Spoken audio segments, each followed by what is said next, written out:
Can you? Hi everyone, thank you for tuning in to another episode of Holding Court with the Empress West Hollywood. My name's Enoch Miller, your Empress of WeHo, and we're so excited to have you with us today! Yes. We want to say an amazing thank you to our great sponsors, GayLifeLA.com, as well as Kings Road Apartment Homes. And also we have a new sponsor, we're going to have a weekly one for Training Mate Los Angeles. Training Mate is a workout facility started in 2013. It's made to have a much more fun workout. They wanted it to be kind of a way of life instead of just feeling like you have to work out. They have locations in West Hollywood, Studio City, and Santa Monica, with the fourth one coming online soon. Their unique combination of intense training programs and cheeky humor will leave you in the best shape of your life before you know it.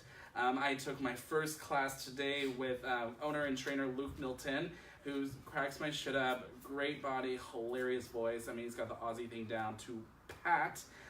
Did 9 exercises with 1-minute intervals, 3 sets.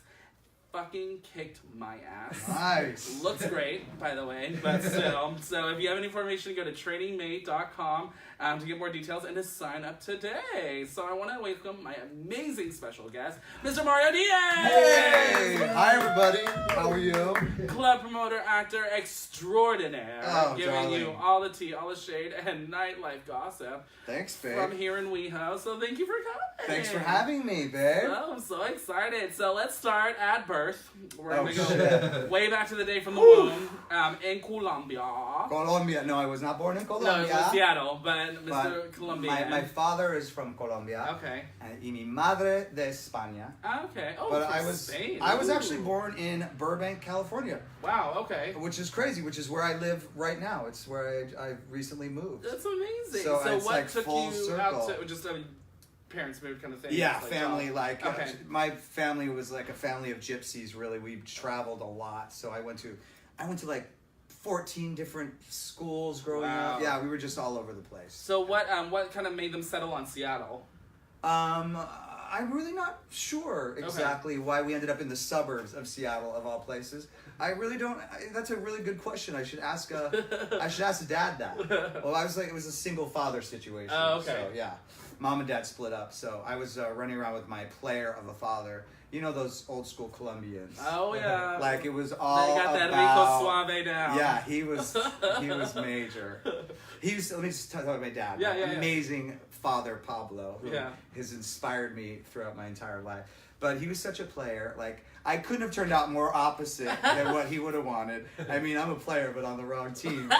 But he used to do paintings of himself for all of his girlfriends. Really? He did a painting of himself as a mafioso. Oh my god! And he would like glue a little rose or a carnation on his lapel, all black and white with shades of gray, and then he would write a little poem. You know, like the last one he did is, Teresa, you are a beautiful dream from which I will never awaken. And that's, my stepmother currently has that. But, so, you know, yeah, when we were mad at my father in a fight one time, we told my stepmom that, yeah, well, you know what, Dad did that painting for about 4 other women. Sorry, go on. You were just getting started. I love it. That's so amazing. Yeah. And how many paintings for how many boys have you done? Oh, God. Too lazy for that. I just get in and get out. But you definitely have, especially with your career, you have gone around from not just Seattle, but to New York here and also back to Los Angeles. What for you is kind of, we'll start with Seattle first, but what do you like most about each one? And then kind of what's like kind of sets it distinctly apart for you and your kind of life and why you like each one differently. Yeah. Well, Seattle was a great place to grow up. I mean, what an amazing city Seattle is. Beautiful. It's gorgeous. Never really liked the weather there. Never really liked the weather in New York for that matter. But Seattle just had a really nice sort of organic vibe about it. Okay. Like the creativity, the music scene. Because that was back in the day, you know, it was like there for grunge and all of this. Right. So it was really, had a very authentic drive, creative drive. And it really wasn't about, you know, getting rich or famous or all that bullshit that everybody cares about now. It was really just about expressing yourself freely and, you know, and so there was some really fucking great art that came out of Seattle. In turn, the whole movement, like the whole musical movement. But even the queer scene had its own identity in that sense. Like it was just, so I love that aspect of it, you know. We were doing it our way. It wasn't really based on anything we had seen before. It was just kind of like, you know, getting into our little queer new wave selves and like having fun. Well, it was the 80s too, and everyone was kind of self-discovery, figuring out. It was kind of like a whole, in a sense, hippie movement that kind of came back around, and it was again this redefined age of hippies, but it was like we were free expression, free love, it's true. all this I stuff. mean, you know, how lucky are we to have had such total fucking freedom. Right. I mean, I think about that sometimes, like, you know, I could die tomorrow, and I've had such an amazing ride. Like, I've literally been able to express myself in any way I want to. Exactly. My entire adult, like, child and adult life. Like, and, you know, there's a lot of times in history and even different parts of the world where people are struggling and people are hungry and people are at real war or enslaved in many ways. I mean, it's not that we haven't had our hardships coming from old school time like I am, old school. But, you know, I mean, I've seen a lot of pain and a lot of loss. Lost a lot of people to HIV, AIDS, and, you know, struggling to be accepted in the world. But you know what? That was part of the fun of it, you know, for me, was that running away from home when I was 16 years old was a good time. I was like, no, man, I want to go hang out and party with my chosen family, with my cool friends, you know, like it was, I looked at it as like, I'm just going to go have as much fun as I can. And I truly still believe that till this day. Like, what a blessing it was to be gay and to be misunderstood. Like, I always knew that we were having more fun than everybody else. We were way cuter than everybody else. We had better style. We listened to better music. Like, all of it, you know? And you kind of felt like special because it was all subversive, and you would go to these little secret places with your friends and you were partying down, and it was like, it was all about, you know, you were fabulous for your friends. You know, it wasn't for anything else, but it was all for the, you know, for the connection of it all. And is that really was the attraction for you of moving to New York, and really kind of, was it that kind of whole scene? And like, I know you were in love with kind of the underground scene there, the club scene as well, and raves and all that stuff. Was New York, what was like the quintessential thing about New York that really attracted you to it? I mean, it's New York City, man. It's like the only city in the world, really. It really is. It's the greatest city in the world, you know. I don't want to live there now. Like, I still love it with all of my heart. I still consider myself a New Yorker, you know, totally deep inside. But the city has changed. We have changed. Everything is always growing and morphing and changing, and you know, I just knew that I would end up in Seattle. I mean, in New York. I knew that I would end up in New York City. You know, and I always refer to like the old Details magazine when it was black and white. See, a lot of you guys don't remember this, but it used to be really cool.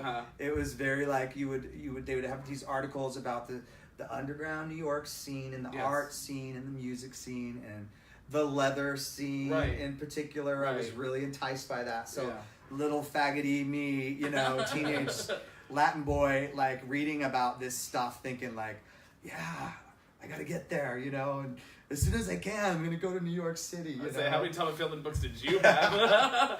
All of them. Actually, it's true. And then really, and then again on the flip side of going straight from back all the way here to LA, what was the attraction of bringing you back here to Los Angeles and to kind of almost go to your roots in a sense of growing up in Burbank a little bit too?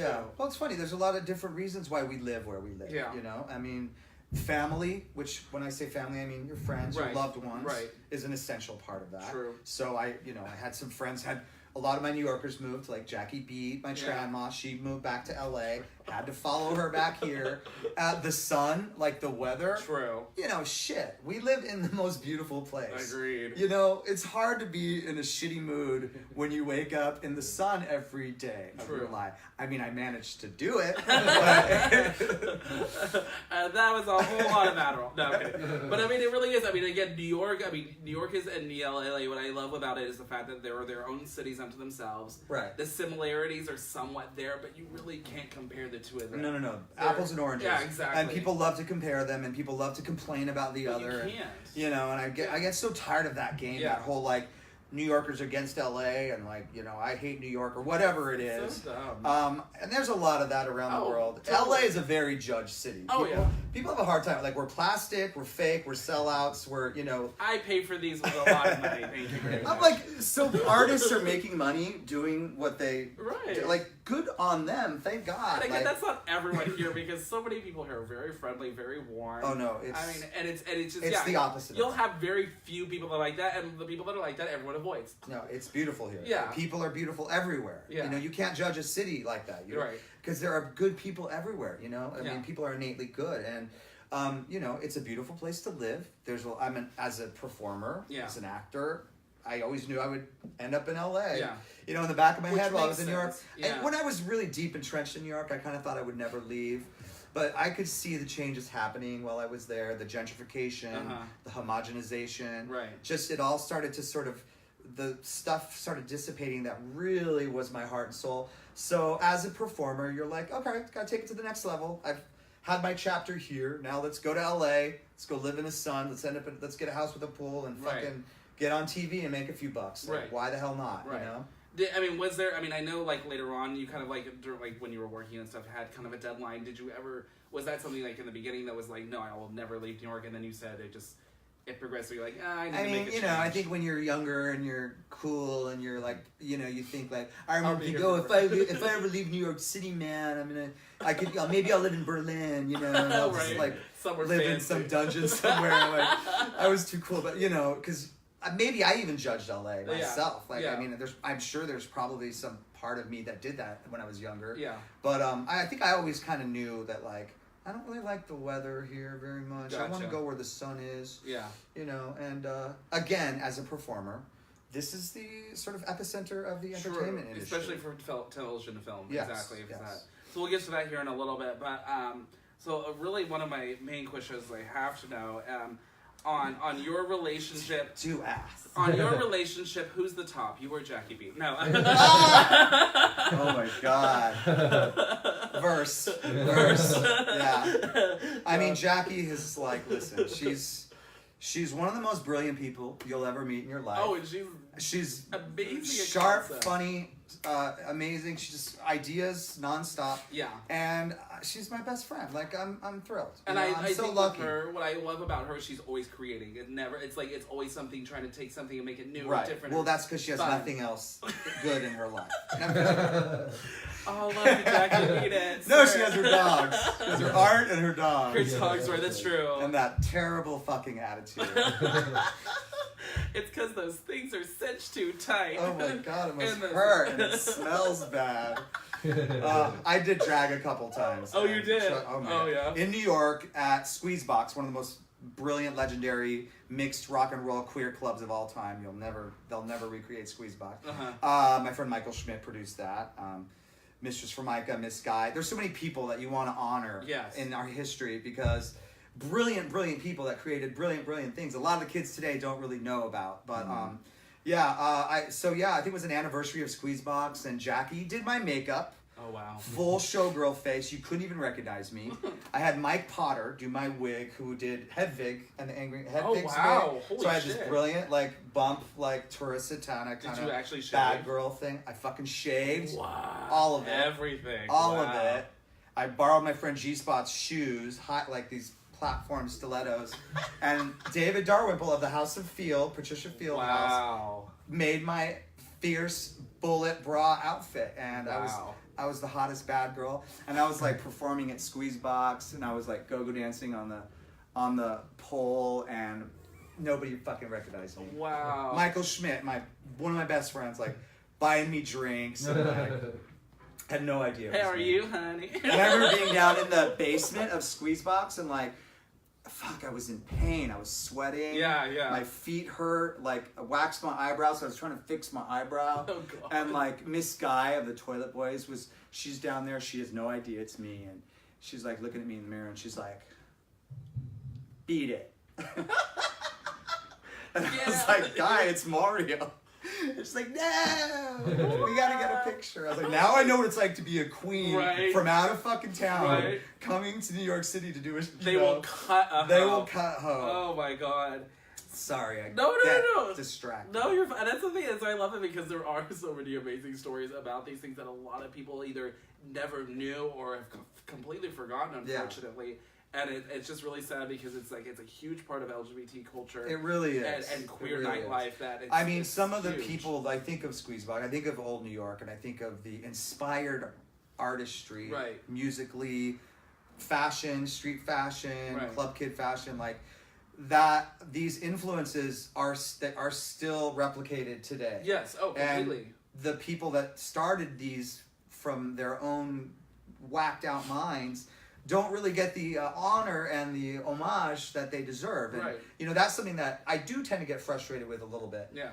Paying credit where credit is due. I think it's important to acknowledge the people, Well, and it just, so many of them started so many different trends that, like you said, that have lasted for 20, 30 years. Sure. And it's really, again, they forgot where it came from. It's just now become Well, if culture. you don't know, you don't know. Well, true. Or if you don't have 5 minutes to fucking Google something, which apparently is very time consuming. Which is such bullshit because we do not have time to research. On our phones 24/7, which cracks me up. But I'd love to get into the nuts and bolts of nightlife with you. I mean, because you've done it for a few years. Just a couple years. Let's say well over 20 years. Okay, well over 20 years. Let's say that. Yeah, I'm not. Again, I don't want to be like do your proud research or fucking like. Do your research and find out how many years. Back in my day, you are not grandpa old. When you were grandpa old, you'll be in hospice. I can still get laid and got some good friends. So. Oh yeah, again, we were talking earlier about there's this entire data log conversation about how many people have done Mr. Diaz. I'm afraid. And there were some good ones. Wait, you were asking me a question. Many people were complimenting on. We'll just go like this. Okay. All right. I'm not mad at that. So we'll kind of start from because you got started in Seattle, and you're like late teens, like right before you graduated. Yeah, I was still in high school. Yeah. I was still in high school, and I just remember, having fun out and about with my friends, and it really was based on thinking to myself, wow, I could do a better party than that was kind of the inspiration. I was like, we should have a party that has kind of like this, or wouldn't it be fun if this happened? So I just, I decided to produce a party, and I did. I just kind of went balls to the wall. Was it like at your house? No, it was at a bar. It was at a nightclub in like the U District, I think it was. It was called Mario's Beer Bath. Right. Yeah. Anyways, so I made the poster myself. I drew a little thing of myself in a bathtub. Anyways, I booked all my friends to perform. So we had shows that would just like pop up throughout the club without any announcements. It was just like spontaneous performances. And like I had Madame Fortuna, this drag queen like fortune teller in the corner, and these little girls that I called the Peachy the Candygram girls. I can't remember what I called them, but they would run around and give out little candy, and they would write little love letters. Oh, cute! So you would write a love letter. Could you give him tell him I think he's got a cute ass, which I was gonna say to you earlier because that workout is doing you very good job. But anyway, so yeah, all these silly things, and then at the end of the night, I ended up with a shitload of money, and I never really had that kind of experience before, where I was like, wow, this is a job. Right. This is actually a career choice. Right. So, I mean, I was bit by the producer, promoter bug, and I've been throwing parties ever since. And it's crazy, too, because you started out as the gay goth kid. I was. Which, again, nothing like you see here today. Well, in my day, back in the 80s, like, you were... nobody was out. You have to remember that. That's true. In our schools, nobody was out. Right. In fact, only one of my senior year at one of the schools that I went to, I was the only out as bisexual person. Right. And I had never known anybody in my entire school career that had been out of the closet. So people need to understand what a different time was. Oh, yeah, completely. We were really, I was getting all those bully things that you hear about or read about, like getting your hair pulled, getting called a faggot every day, getting rocks thrown at me like when I was walking to school. Like all that stuff happened to me when I was younger. Well, and again, it still happens. Very rarely, luckily, but I had that issue. I was chased by the entire baseball team with that. It still happens. And I wasn't even out. I was just so gay the walls knew. And it's just it's so when hard. You're that gay. when you're that gay, when you're this hoe, there is no hiding. And I expressed my gayness. I don't think I was really just like, you could clock me, but you were like, when you were like, I'm not gay, I'm new wave, man. I'm just, I'm creative. You know, so that was like one of your, so all the little gay boys were like, you know, being goth was sort of like one of those gay paths. Right. The pathway, you know, the gateway drug to full on and it would still let you faggotry. Yeah, it let goth. you be it let you be part of something that was different, not along with mainstream, not this whole normal thing that everyone wanted you to be. Right. However, there was this whole other It was layer our to it. rebel. Yes. Yeah. Yes. So we got to wear makeup and had cool hair and wore crazy clothes, and our music was cool and new wave, and like, you know, yeah, that was fun. Being a teenage goth was awesome. It was a great experience. And so getting into now, okay, you're looking to New York, eyes kind of fixed on that and fixated. Moving to New York, you started the Cock in mid-90s time. Right. What was that experience like for you getting to New York and then trying to get your name on the scene for promotions? You know, it's funny because when I moved to New York, I had this fantasy of what New York was going to be. Right. Oh, yeah. And unfortunately, it didn't live up to that. Well, especially in New York in the 90s, too. Right. It was the 90s. So it was a very complicated time in history. Right. I mean, you know, AIDS had blew out a lot of the artistry and a lot of the queer culture. And there was like a mayor, Giuliani, who we all know now and know what a pig he is. Right. Well, he's always been a pig. Completely. At the time, New Yorkers really appreciated and respected him. Right. Because he was, you know, sort of enforcing this quality of life campaign. Well, yeah, and he was like trying to clean up the city. Which he did in a way, but it wasn't our quality and it wasn't our lives. Right, exactly. So essentially, you know, he just wanted rich, white, straight people to live in Manhattan. So all of the, you know, they started targeting a lot of the queer culture, a lot of the adult industry, you know, a lot of the minority culture. So like fringe stuff in a sense. Right. So, you know, even when I got there, I was like, well, where's all of this stuff that I heard about? Yeah, right. New York was still killer. I mean, don't get me wrong. Totally. It was amazing. The Jackie 60 and the Jackie Factory and, you know, I mentioned Squeezebox and Rock and Roll Fag Bar and Dean Johnson and Boy Bar and all these amazing drag queens. So there was a huge culture there. Right. But a lot of the queer bars had gotten a little scared. Okay. And they closed down like all the back rooms, which is a thing. Right. Which back in the day, it really did have historical importance. It was really a meeting place. There really wasn't a lot of places where queer people could, you know, connect. So this was kind of an essential tool for us. Right. The Sex in Public Spaces has a very actually cerebral, you know, reasonable, like historical, you know, sort of, there's a reason for it, is what I'm trying to say. Right, no, exactly. And so, but it also is kind of a fetish, you know? And the idea is like, keep it dark and sexy. Right. And I felt like I missed out, you know? And I was a little bummed out. Yeah. So I kind of made it my mission to sort of bring it back. Yes. And I think that's what I'm known for in terms of what I contributed to the New York East Village scene. Sort of a renaissance of the East Village that I was a part of with all of these amazing, brilliant people. And we were sort of like, fuck you, Giuliani. And we're going to be as loud and dark and nasty and dirty as we want to be. Yeah. And it was also like, hey, you know, fuck you AIDS and fuck you like going back in the closet and being afraid of sex because this is who we are. Sexuality is innate in all of us and we need to embrace it. It's a beautiful thing. Yes. It's a healthy thing. Yes. You know, so that stigma needed to go away.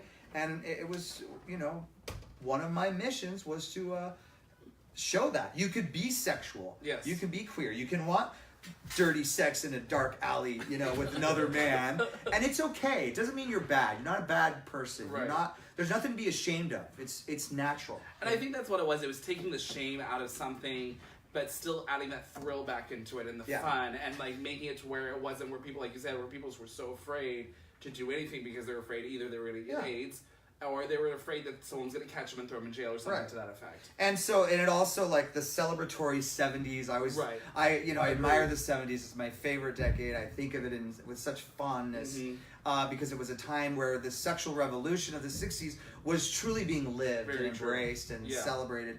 And it was just a real great time of freedom. Yes. And then all this pain and struggle came into our queer culture, you know? So it sort of squeezed and dissipated and oppressed all of this freedom that we had, which, you know, I always feel like I missed out on that, but, you know, but I don't think I did. I think being a part of that 90s New York and being a part of helping people be at peace with their sexuality again, I'm very proud of that. And that is one of the things that has sort of driven my career as an event producer. Granted, in this day and age, it's not as necessary. Right, true. But I've always had an affection for the sort of retro porn aesthetic, 70s, 80s, and that lifestyle, because I feel like it was a true time of freedom and the, you know, like you said, shamelessness. Right, exactly. So, but now it's sort of commonplace. Yeah. The formula that I was sort of creating and engaging in, the look of a party, the look of an event, the dark, loud, dirty, sexy, you know, aesthetic is very commonplace now. So it is sort of the norm for a lot and of that's kind of what I also want to ask you is kind of when you're looking to plan one of your events and you're looking about, again, how you set up either a theme or how you set up kind of an overall concept, what do you look to now compared to what you looked to, again, when you first got started, like the cock? Yeah. How do you kind of like, what's your differentiation now between the two? I think it's interesting because, as I said, there was really more of a, you know, there was more of a mission behind it before. I really had something to say. Gotcha. You know, in the 90s. It was almost like a statement in a sense. Right. It was being a protest. Pushed into something. Yeah. You know, and as we move on into life and creativity and, you know, everything's sort of been played and played out and done one way or another way. True. The idea is to keep it fresh and have fun and celebrate the people around you. It's simple. It's a party. It's a room. No, but you know what I'm saying? Like, it's an environment. Right. True. It's the people in it. It's being an example of being joyful and loving and connecting with one another and having good taste and good style and putting on a good show. You know what I mean? You know, so it's changing. It's ever changing. Right. Yeah. What for you as you being kind of the spearheader and the leader of creating an event and a party or working with a club to do something, when you go into it looking at the DJ, the talent, the go-go boys, the everything in between, what is kind of your mission and mindset as you go into looking into it and starting the finer details of everything, of kind of laying out a promotion?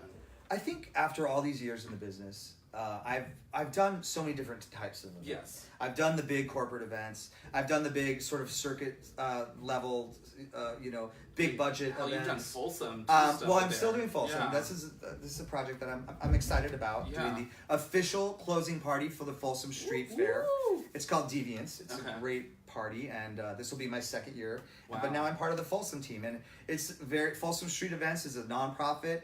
It really does help our community with, you know, it really does help raise money for a lot of the charities that are close to our hearts. Right. So it's more than just a party. It's a like you said, it also pays again homage to that culture of being the sexuality. Yeah, any sex positive environment, any group of people that like to express themselves creatively. Even if I'm not so into it, like I'm all about it. I just love bunch of weirdos dressing up and getting into each other. Party. Like, that's the shit right there. But you know, I think my parties. So the fact that I've done all these different, I've learned throughout time where my heart is. Right. You know, I have to be true to my heart. True. I have to be in. I want to be in a space. I want to be working weekly in an environment that I would want to go to. Yes. You know, so I could essentially be making, you know, more money on certain types of events, but the reality is I don't want to go to those parties. Right. You know, I'm not a circuit queen. You know, no offense, I'm all about like large groups of hot men with their clothes off. Right. Trust me, it's one of my favorite things. Harem fantasy. But I'd rather be in a dark, seedy little,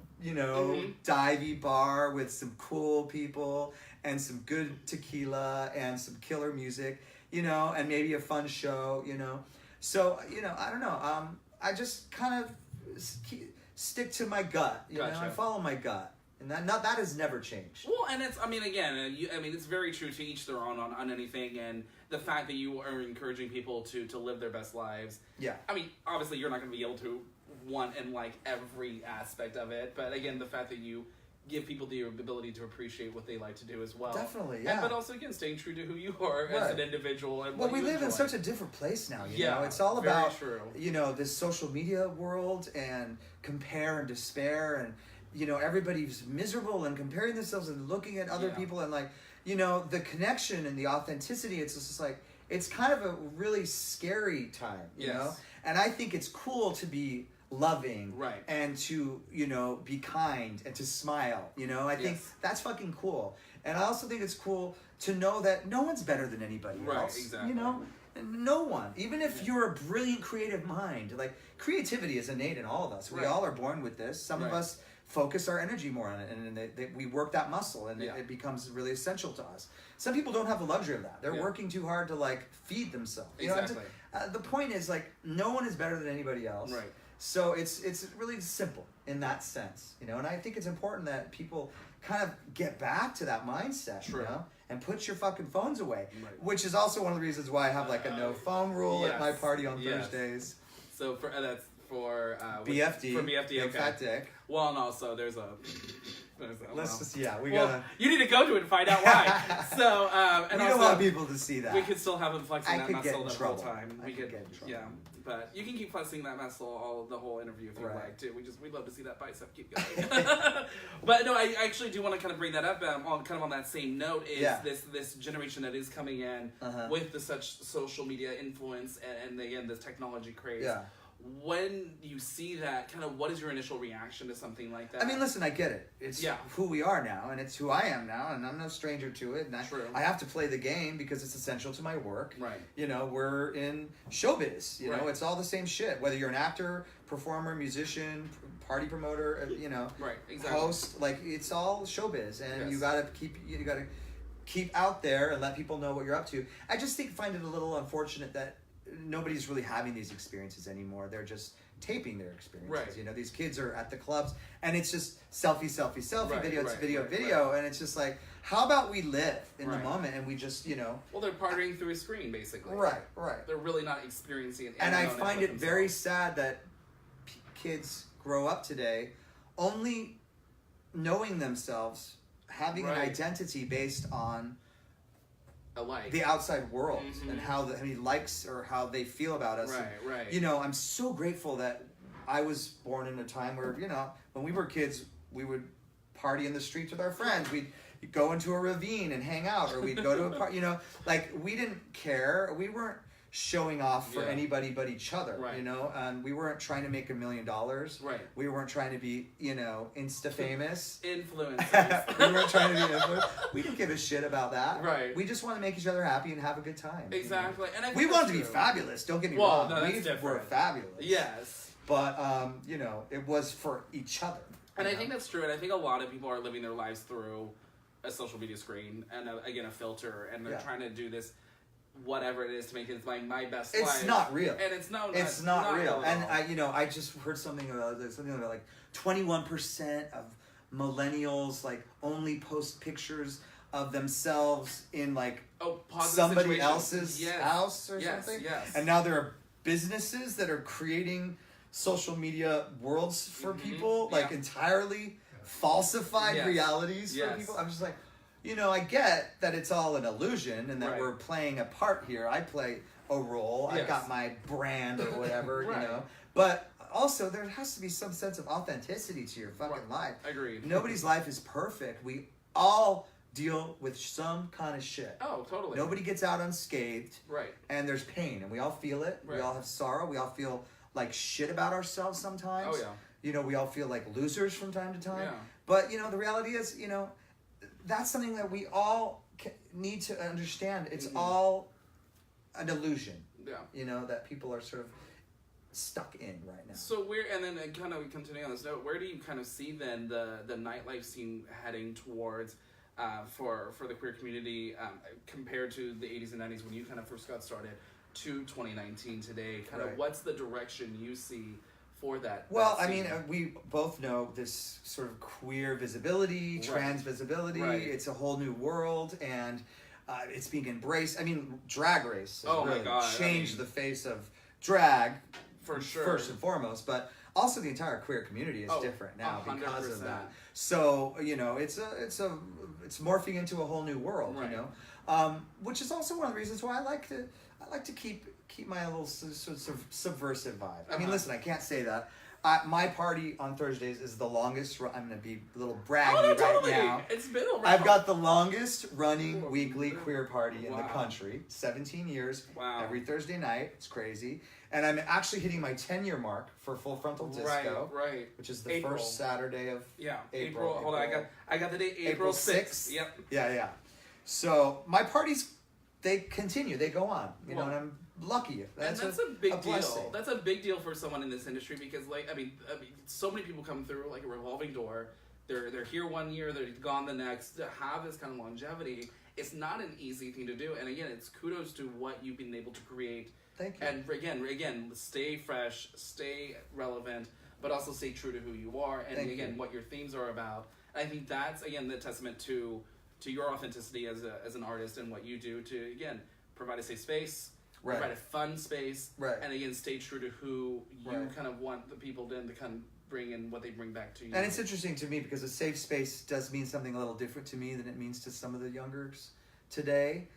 Because this whole idea of political correctness, like we all come from a time, my old school, crew, where we were all freaks together. We were all queer, we were all fags basically. Yeah. Whether we were trans. Or dykes, or all of it, gays. We were a bunch of faggots, right? Right. I mean, it sounds really harsh. No, but it was that word triggers me. That's my trigger word. You know? When I say that, it hurts me because that was a word that was thrown at me. But so we were all part of the same tribe, and it was a different time, like we've discussed. So I think some of the youngers now are very sensitive about these things, and some of the dialogue, some of the words, and the proper pronouns, and all these things. Listen, I'm not actively trying to hurt anybody's feelings. No. But there are some older, trannies that identify as transsexual. Right. And, if we can't listen to Jane County or Buck Angel or people that really have lived it and have paved the way for all of us, then who can we listen to? Right. You got to respect your elders. Yeah. Well, and again, I mean, it's very pertinent saying something like that. Again, it's March 31st is going to be the Trans Day of Visibility. It's a beautiful thing. It is, and they have been one of the people in our community really paving the way from before a lot of, gay men and women got involved. Right. And the trans community has a huge part to our history, and again, especially when it comes to fighting for our queer rights. Right, Stonewall. Right. And back in the day, I think of the legendary drag queens that we talk about. Oh yeah. My girls, my sisters, Jackie Beach, Sherry Vine, Joey Arias. The list goes on. There's a bunch of monsters, a bunch of horrible, horrible old ladies. Old dragons. hideous, old, disgusting dragons. I'm going to call them dragons from now on. That's what they call drag queens. Listen, they deserve so much gratitude and so much love. They have helped define what drag is today. True. They don't get the accolades that some of these young girls get because they've been on Drag Race for 5 minutes. Right. And they don't make the money that some of these girls are making. To think of all the brilliant artists that I've known in history that are still struggling. Right. I got to be honest. They're still struggling financially or however else. Yeah. It's a little disconcerting. It's a little heartbreaking when these are the people, these are the folks who gave you the luxury of, being hypersensitive about what somebody calls you. Right, exactly. It's fuck you, bitch. I was getting fat bashed so that you can complain about how you're being treated. Well, I'm not saying it's not hard. No, it's hard. It is a completely different thing to complain about, and it's check your privilege at that point. Check your privilege. Yeah. Keep perspective. Yeah. 100%. Understand where you came from. Exactly. There's a lot of brilliant people that helped pave the way for you. My God. And a lot of those girls were these old school drag queens and trans girls. Thank God for them. I'm a drag hag. I always say I was raised by a pack of drag queens because I've always been besties with all the trans and drag girls growing up, and that's been my chosen family for a long time, and my associates, my work partners. Yes. So I've been able to perform with these guys. I was booking and hiring trans and drag girls, way back in the day. Right. Nowadays it's a whole different animal. Right. I don't really book that many queens these days, to be honest with you, because I feel like it's a bit of a saturated market. It is. And I don't really need to. So, You know, it's very true. And again, it's like, I mean, if anyone wants to kind of a 411 on history when it comes to that, I mean, Paris is Burning, Pose, stuff like that, where it really just, I mean, goes to what really it was like for individuals like that. I love it. Struggle. Yeah, watching Pose on TV, like that was. I remember 100%. Breaking down into tears. Oh, I cried like, I mean, my husband made fun of me so many times. I cried so many fucking times because it's so true of what they fought for. Right, and just to see that on mainstream television, like to see that story, such an important story, like being shown, like wow, it's like wow. I just glad it had no filter on that, and I think that's really so what we needed is again, it's just so many times we lose sight of the people that came before us. I hear people say it all the time, but it's so true. The people that came before us really are the ones that let you and me sit here and be as gay and queer and whatever in between as possible. And if we did not have that, we'd still be back at square one, back in what they were in the 80s, to where we wouldn't be able to have, again, being able to marry whoever you want to marry, being able to adopt, being able to I mean, there's so many things we have today that people 20 years ago, 30 years ago thought would never be possible. Just the ability to be ourselves. Right. You know, I mean, because that was not a given. No. You know? I have such a soft spot for, you know, our gay elders. Oh my God. You know, my heart breaks sometimes when I think about the fact that many of them spent so much of their lives hiding from who they are. And as elders, having already been disowned by their families and disassociated from so much community, and you know, now they're, you know, in this stage of their life where, you know, it's, you know, there's some really lonely people out there, and it's really heartbreaking to me. It is. So no, I completely it's agree. definitely one of the issues that means a lot to me is taking care of our queer elders. Yeah, for sure. And I love cities like West Hollywood that are very big about aging in place and that work toward our things like that with not just queer elders but elders in general, and really respecting the people that have come before us. Definitely. So I'm going to go to a little switcheroo a little bit on this. So we're going to kind of do a little dual purpose. We're going to talk about some promotion, but also the Club King of promotions, Nightlife, fun, basically. And so you were approached by a gentleman to do kind of a reality-esque project. Yes, that's correct. Which morphed into basically just a documentary about you. Yeah, it's being crazy. The Club King. Club King. And I love that. I saw the preview. I really love it, and it's really just kind of a day in the life of Mario Diaz in a sense, and going through all these events and the things you're working on and all that stuff, and kind of really following you around as to how you just make this magic happen. How when that gentleman initially approached you about this, what was your reaction to that? My initial reaction was I was very uncomfortable with the idea. I was very uncomfortable with the idea of cameras following me around. I was uncomfortable of like, my story that important? When I think of so many brilliant people that I know and people that I work with and people that have real stories to tell. And I believe everybody has a story to tell.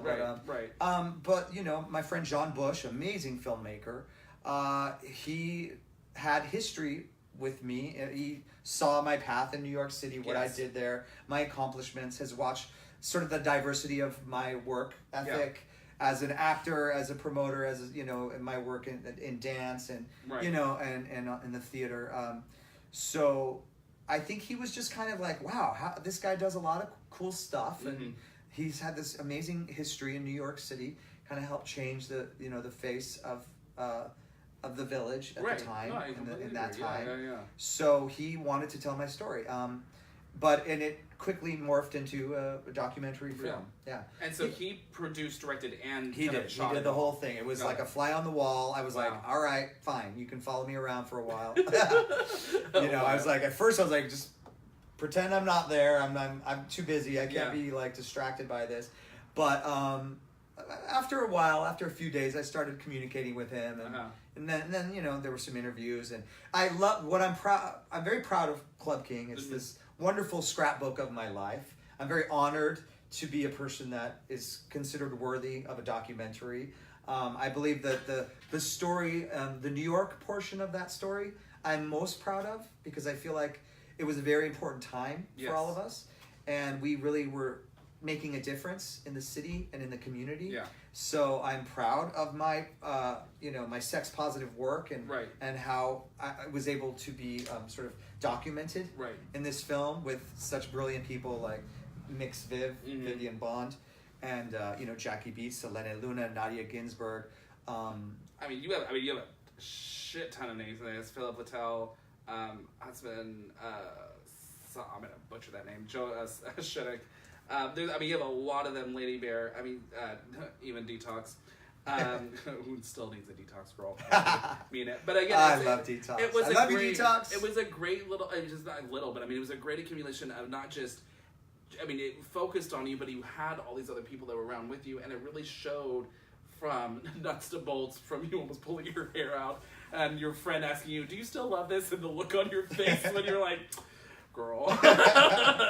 It was a great experience. He really didn't follow me around that long. It was a pretty short amount of time. Which it looks a lot longer. Pretty much everything that you see in the film was what we shot. Yeah. So I'm curious to what it would have looked like if it was like a longer time span.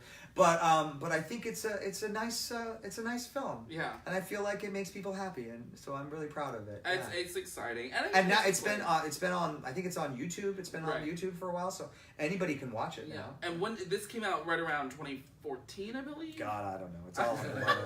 It's all a blur. I've been stoned since 1995. This is actually since the 1980. We'll talk about the first party in the 80s. No. And then you've also done, along with all this promoting and events and nightlife work, you've also been an actor as well. On top of that, which I don't know where the fuck you find the time to do all this, and what really, because this must have been later on, obviously, after kind of everything involved. Actually, no. Acting was always the dream. So it was the dream. Yeah. Okay. Acting was I think I was in school. I was I was a youngin'. And I did like a school play, and I remember we did Working was the name of the play, and I sang Donde se ha ido mi vida. I get to sing this sad song, and please don't buy the grapes. Please don't buy the grapes. Playing a little immigrant. And I just remember afterwards, all the ladies and my aunts were all like crying, and I made people cry. They were so proud of me, and they thought it was so beautiful. Oh, wow. And they were like, "Oh, Mario, that was so beautiful." And I was just like, "Wow, this is a good feeling." I think that's what happens in life is that, those things occur to you. Oh, yeah. Totally. Wow, I'm pretty good at this or that, so that's kind of what drives you in a certain direction. Well, the fact that you can also dance and sing kind of helps. Right, I've always had a little dance bug and singing bug. That's called genetic influence. We call that Latino Triple influence. threat! And he's also a top. Anyway, but no, it's really amazing when again, I'm versatile now, by the way. Power that out there. She's power-verse. Let's leave it with that. So with being able to do this, because it is a lot of work on doing everything you're doing. Yeah. When did you initially start kind of going in and actually trying to do auditions? Was it New York, or was it here really in hardcore in LA? More hardcore in LA. Okay. Yeah. In New York, I was doing a lot of theater, which is New York, very New York, and loved it. It had such a great time. Got to do some really diverse stuff. Yes. But one of my favorite experiences. This is what I can say about all the work I've done, all the commercial work, films, everything.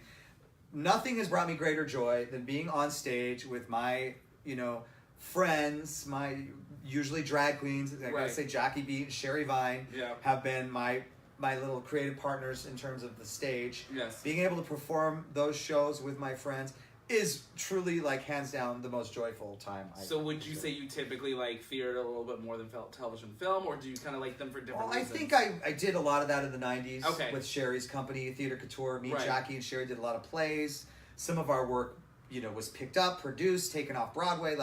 We actually, I felt like a working actor in New York. Right. But, working at Nightlife and then getting up early to do it, shows, it's a little complicated. It's a lot. And moving to LA, that was part of the game. Okay. I want to go to LA and I want to get on TV and I want to buy a house. So that was the trajectory. That was the game plan. So that was one of the motivations to move to Los Angeles. Okay. So I started doing the commercial, grind and it has been quite successful. Oh, it's been very successful, ladies and gentlemen, actually.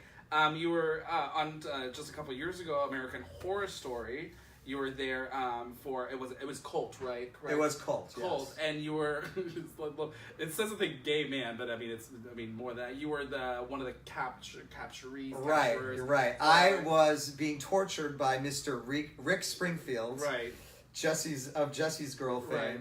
So I was being tortured by Rick Springfield, and I got rescued in the nick of time, right before the blades, by Evan Peters and Billy Lord, yes. which was great. It was like a really fun time.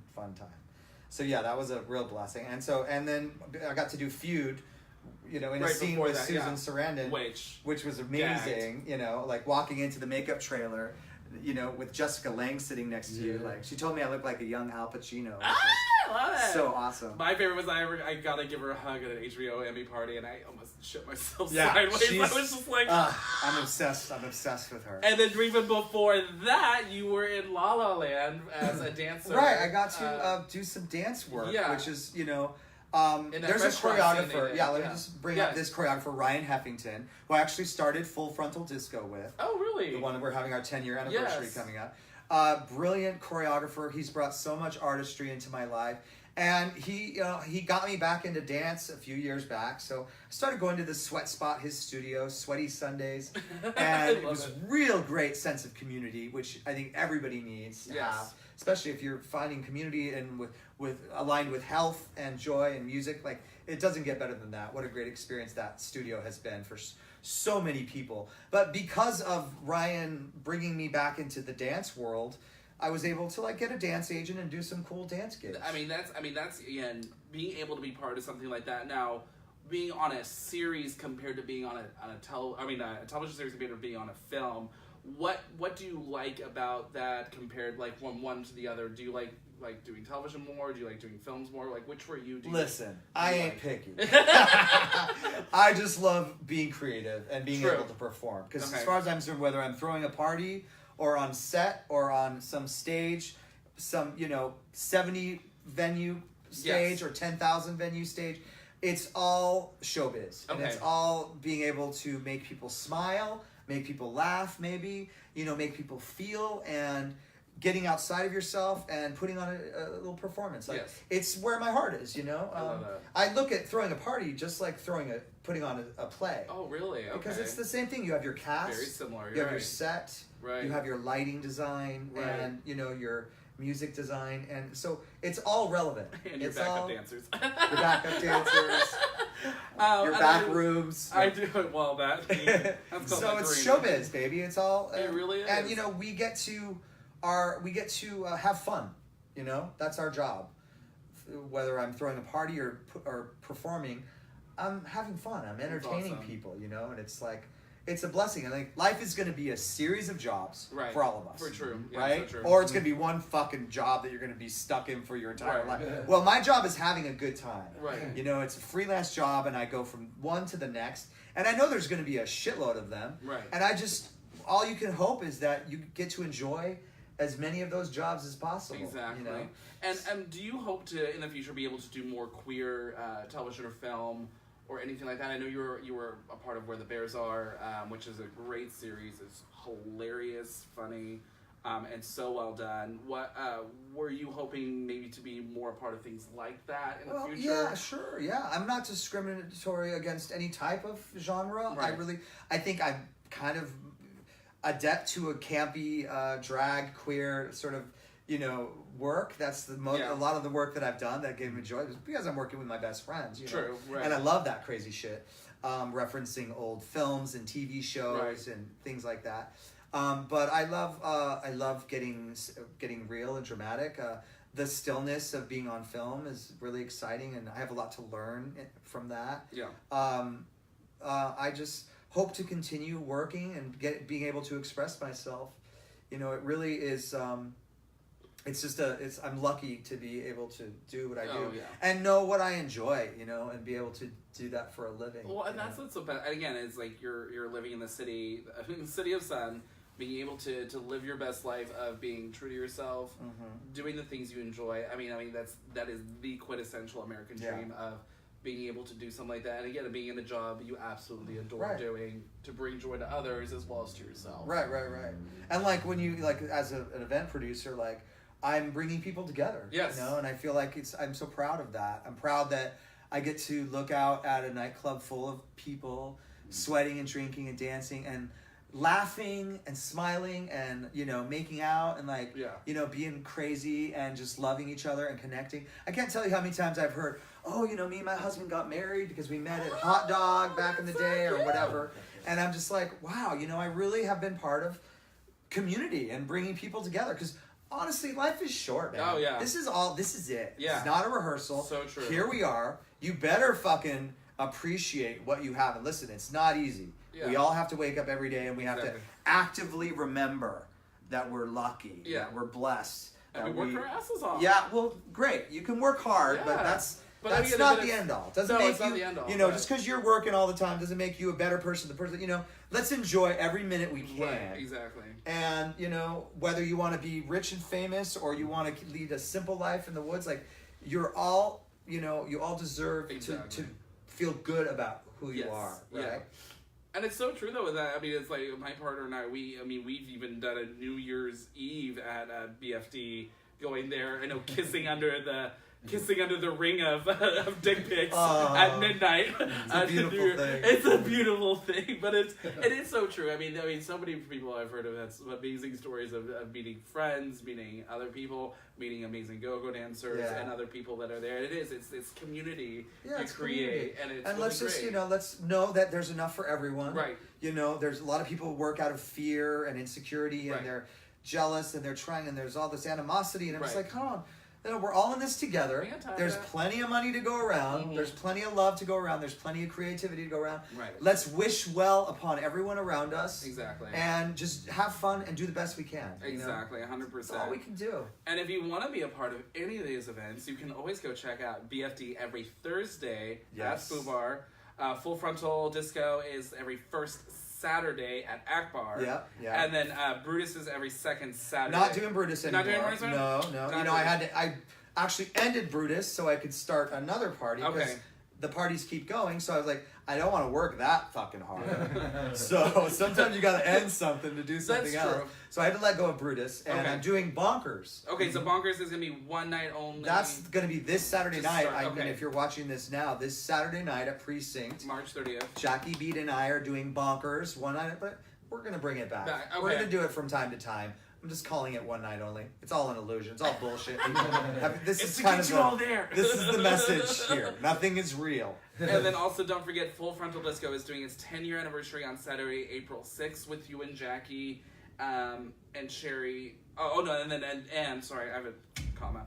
And then you, Jackie, and Sherry are going to be doing Three's Company. We're going to do Three's Company Interpretation in June, which ought to be a lot of fun. What do you mean, like, is it going to be, like, musical? Well, you know, like, when they do the Golden Girls, they keep it pretty strict to the scripts, because Golden Girls is a very funny show. Yes. You don't really need to spruce that up. It's good already. It is what it is. Yeah. But some of these old sitcoms that we like to do, not so fucking funny. So, luckily, we've got brilliant minds like Jackie, Sherry, and myself to help juice these up. Jackie's a brilliant writer, so she always makes these up. So basically, we make these, we actually make them funnier. I love it. And then we add a few musical numbers, and so perfect. It's a blast. We do all of our shows at Casita del Campo, the Cavern Club Theater, which is the greatest theater in Silver Lake. You have to go check it out. All the cool, like, queer shows and the funniest plays and the best drag queens. Bunny comes to town, does her shows there. Oh, awesome. Dina Martina comes to town, Unitard, all these great New Yorkers. Yeah, it's a really great theater. It's our little home away from home. I love it. And then we also stay tuned. He's going to be doing a music video parody duet coming out. Probably, it's a whole new world with you and Sherry. No, it's Sherry Vine. Yeah. She just moved to LA. Yes. She's my new roommate. Which is amazing. And we've already shot it. We've already got it. Done. It's in the can. So it is a video parody of A Whole New World of Aladdin. I love that. And Sherry and I collaborated on this together. It was sort of a welcome to Los Angeles for Sherry, who I love so much. And it's a little love letter to LA / cautionary tale. Right. And I think that the New Yorkers might like that aspect of it a little bit. So I'm really excited to having Sherry move into the house and already have like a fun little music video that we're going to be releasing any day now. Yeah. So that's great. So again, you can check out Mario Diaz's information at mariodiazpresents.com, as well as at Mario Diaz Loves At Mario You. Diaz Loves You, Right. all spelled out. At spelled. Mario Diaz Loves You And is it's my Instagram. At just our Mario Diaz. At Mario Diaz on Twitter. On Twitter and Facebook, just Mario Diaz. Like, easy peasy squeezy. What would be one piece of advice you could give to anyone wanting to kind of, maybe not necessarily get out into the promotion scene, but wanting to kind of get out and be part of the nightlife scene here in LA? Maybe one thing you could have told yourself back when you're in your younger days when you were getting started. Just like maybe one fun. Well, I think, you learn as you go. Okay. Just like everything in life. So many times people feel unsure about themselves. Like, do I know what I'm doing? Am I really valid? Am I worthy of this? You just gotta have balls and just fucking do it. And if you don't know the answers, ask the questions. Right. And that's the only way to live your life, So, I think that would be it. Yeah. Or Google it, bitches. Seriously. We have all this access to all this information and you can't check your shit. Seriously. We want to say thank you very much to GayLifeLA.com, as well as Kings Road Apartment Homes, and our weekly sponsor, now Training Mate LA. So go check them out at trainingnmate.com to get your ass in shape. Want to thank you guys so much for tuning in with us this week, and we'll check you guys next week. Thank you so much. Bye. Bye.